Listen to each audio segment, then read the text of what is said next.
little bit past halfway in the Ford 400 season finale for 2003. NASCAR on NBC from the Homestead-Miami Speedway, where we ride under caution after Jeremy Mayfield shed a tire and put out the yellow flag. Let's take a look at what's happened so far here today. Beautiful afternoon. Pre-race ceremonies honoring the current Winston Cup champion with a couple of former champs. The 7-time titleist Richard Petty and 2002 Winston Cup champ Tony Stewart. Serena Williams waving the green flag to get this Ford 400 underway before better than 70,000. Lap 5, a spectacular crash in turn 2. 29 car Kevin Harvick gets loose, goes up into the 12 of Ryan Newman, who bounces off the 97. Both those cars off the wall. Harvick continues, and both those cars, Newman and Busch, back on the speedway. After major repairs in the garage for both drivers. Lap 29, the champion goes up in smoke. Matt Kenseth, his day will come up shy, although they'll give him the trophy later. Bill Elliott's been the dominant driver today. He's led 5 times for 85 of the 148 laps that have been completed so far. Michael Waltrip, watch this. Ouch. Right front tire goes flat right in the middle of 1 and 2. In the outside wall he goes. And ahead to lap 89, Mike Skinner in a Michael Waltrip-owned car slaps the wall at the opposite end of the racetrack. Tough day for Mikey. Jimmy Johnson almost gets in the back of Ron Hornaday in the 90 car. I think he got him just a little bit. Think so, just a little bit? Brian Vickers won the NASCAR Busch Series Championship yesterday, lost the right front just past the flag stand today. Into the wall in turn 1, brought out caution. And then at lap 133, Bill Elliott back around Kevin Harvick for the race lead. 10 laps later, Jeremy Mayfield, Elliott's teammate, shedding that tire down the backstretch. Debris on the track, bringing out the caution flag. The 6th yellow of this event. And Jeremy Mayfield, after the discussion and review of the tape by NASCAR Race Control, has been waved past the pace truck, and he's going to be put back on the lead lap. Dave? Well, let's just see if Ray understands everything here. What did you argue for, and what did you receive? Well, we really weren't arguing. We were just waiting to see, but NASCAR was having a little radio trouble. But what our point was, if the field is frozen, Jeremy shouldn't have been a lap down. I think that's what they're fixing right now. So it all works out. Just got a little bit confusing, but really proud of the way our Dodge dealers cars are running today. Especially the one up front, right? Yeah, they were both up front there for a little while, and hopefully they can. We've never had a 1-2 finish, and got a long way to go, but it's certainly great to see them up front. And to eventually have the rules fall in your favor. I had it figured out. Well, okay. So now, is that the Lucky Dog Award? No. They're just giving him his lap back. Because when the field was frozen, he was on the lead lap, and it probably should have been fixed before they opened the pit road. Exactly, because I thought he put himself a lap down when he came on the pit road. But anyway. Right. How about the Napa field summary? Wally had this all figured out all along. 10 different drivers trading the lead 18 times today. Very competitive. 5 cars out of the race, including the champ Matt Kenseth, John Andretti, Michael Waltrip, Jeff Green, Mike Skinner. And now it looks like Hermie Sadler's car is going to be added to that list as he's gone behind the wall. Drivers who've led today: Bill Elliott, Kevin Harvick, Brian Vickers, Rusty Wallace, Jimmy Spencer, Jimmy Johnson, Johnny Benson, Jeff Gordon, Jeremy Mayfield, and Terry Labonte stayed out on a caution flag to lead a lap and collect 5 bonus points, trying to get that 10th spot in the final championship. So I guess the 30 car of Steve Park was awarded the Lucky Dog Award the last time. He went to one round and made up a lap. There he is. That is affirmative. So Park will line up 25th. Jeremy Mayfield will line up 26th. And we get set to go back racing with Bill Elliott leading Sterling Marlin, Rusty Wallace, Jamie McMurray, and Jeff Gordon. By the way, the follow-up on McMurray from the pit stops was right side tires on that 42 car. Green. Wow. See ya. That's what Biffle just said. And that's not legal, is it? To jump the leader on the restart? That's the green flag waving. Yeah, we'll see. Bill Elliott. Now with Casey Mears running behind him on the racetrack, though Mears a couple of laps down in that 41 car. They get 3 laps down in 43rd place. Then you get back to another lap car, Tony Raines in the 74. He's the first car 1 lap down in 28th place. Oh, there we are, 3 wide. That was very exciting there for a second. Second place, Rusty Wallace and Sterling Marlin going at it, 2 and 40. Jeff Gordon right behind them. Tires and no tires. Or 2 tires. Yeah, Rusty with 2, Sterling took no tires, and Jeff Gordon took 2. Marty? Yeah, Rusty decided to take 2 on that last stop. The chassis has been excellent. Billy Wilburn kind of threw out the idea. What do you think about 2? Rusty said, Sorry, we're so Marty. good, let's just try it. That's okay, Wally. I know it's close racing out there, isn't it? It's very. Yo, look at this. Oh, my goodness. 4 and 5, I don't know. This isn't going to work. This is not going to work. Jeff Gordon wisely backs off the throttle and let Tony Stewart sneak in there. But here he comes back on the inside. Oh, yeah. Now, Harvick will look on the inside of Gordon. That's good stuff.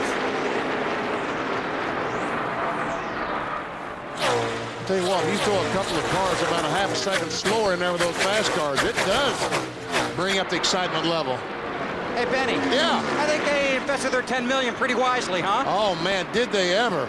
3rd time is a charm. This was the 3rd time they've changed the speedway, and I'll tell you what, they have themselves something here now. What they have now is a venue worthy of the championship season-ending race. Yeah, you have racing like this. Yep. It makes it very exciting. Who is that puff of smoke from? It looks Is that like a from 29 car, yeah. Maybe low air pressures with a tire rubbing or something? Look like it. Yep. Could be a tire rubbing a fender. We've seen a lot of that this weekend. They're running the cars so soft in springs, they're going up and touching the top of the fenders. Marty, what are they saying in the 29 car? That's exactly right, BP. When they took the right front off last time, it had a little bit of rub from where it had been hitting the fender. That's what you're seeing the smoke from on Kevin Harvick's car. Kevin is running 8th now, trying to hold off Todd Bodine in the 54 for that spot. 41 car broke loose right there in front of all those cars. Squeeze. Spencer trying to move low. He's got Joe Nemechek to his inside. Mark Martin trying to find an open lane. And up front, Rusty Wallace after Sterling Marlin for 2nd. Bill Elliott's gone, by the way. He's 2.5 seconds clear of this already. Okay, so much of that. That's been settled. Let's go back to this mess. The pile. Yeah, the pile. The scrum. There's a good word. Yeah. Hey, we worked rugby into a NASCAR race. How about that? Dale Jr. getting up into the mix here. Really haven't talked much about the 8 car today. He's up to 17th. Started back in 38. He has run into the top 10 earlier, but didn't stay there for very long. Here comes Tony. Tony Stewart, this 20 car, has been very fast all day long. Just has never really been in position to show us how strong he can be. So that was 3rd place he took from the 40 car. That's the first car that has 4 tires. Yes. Matt, how about Tony Stewart? A great run, especially when you consider where he dropped at one point during the race, but a small air pressure adjustment on that last stop.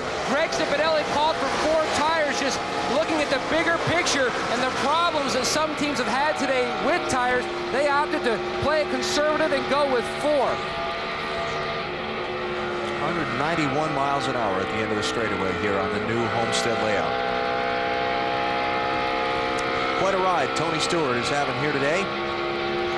Next on NBC, you'll see quite a ride as well. It's the PBR Mohegan Sun All-Star event. World champion Chris Shivers and Bull Riding's All-Stars battling 2,000 pounds of nature's fiercest beast in a unique team combination. PBR Mohegan Sun All-Star event, NBC next after NASCAR. That is fun to watch. Yeah. That is fun stuff. I'll tell you one thing, that bull would take one look at me and just go to his Lay knees. down? Go to his knees. Too much. I quit. I quit. 3.3 seconds from Bill Elliott back to Rusty Wallace.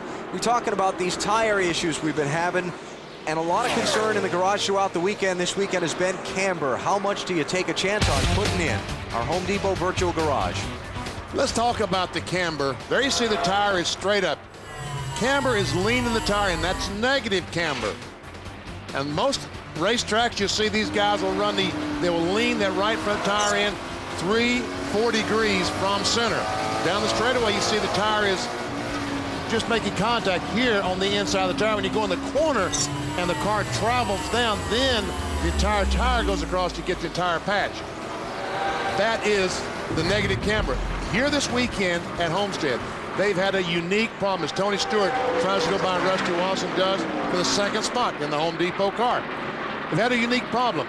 They're running so soft in the front, spring-wise, the cars are going down.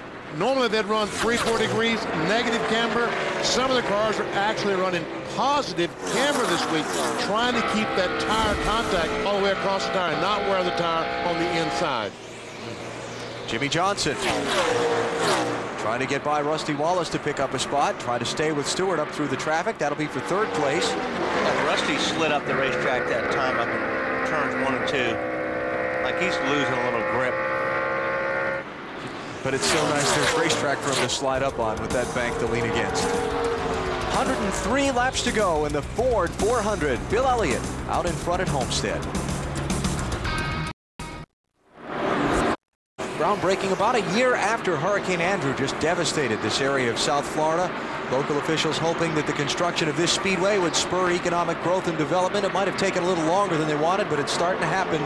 Things being built all around this area of South Florida, and it's great to see.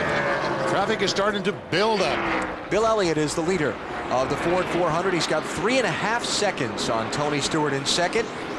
This is the race for fourth place. Kevin Harvick in 29 trying to take it away from Rusty Wallace in the deuce. Looks like Rusty just can't get through the center of the corners very well right now. That's where he's losing his time. So Harvick by, and Rusty drops to position 5.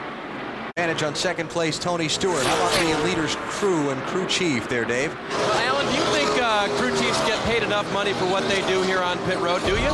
What do they make? I don't know. Well, you know, that's what young Brandon Bryan is wondering from near Martinsville Speedway. You see, Mike Ford, crew chief for the 9-car of Bill Elliott, went up there and visited a few weeks ago, talked to the children up there, and talked to a 7th grader named Brandon, who wanted to know, his first question was, well, how much money do you make?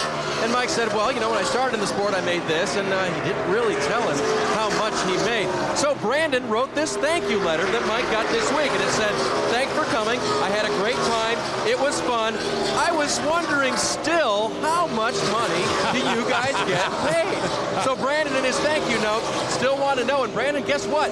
Mike tells us he might just tell you, but you can't tell anybody else. Very nice. Because it's a lot. Some days when they have to make those decisions, make or break at the end of a race, they don't get paid enough money in the world. I agree. Talk about pressure. There aren't enough antacids in the world some days to deal with that. Been talking about the racetrack, its history, the redesign of the racetrack. How about our Stacker 2 NASCAR Winston Cup track fact? They needed a lot of dirt to do this project. 10,000 truckloads. 4,050,000 cubic feet of landfill, weighing 390 million pounds, brought in here to build these progressive banked turns.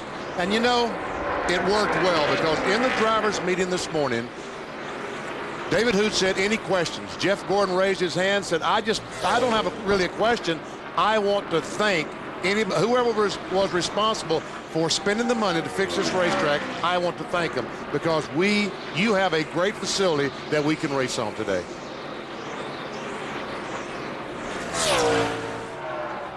.93 laps to go. Just past 250 miles in the Ford 400. Bill Elliott with a commanding lead for now in search of a second straight win.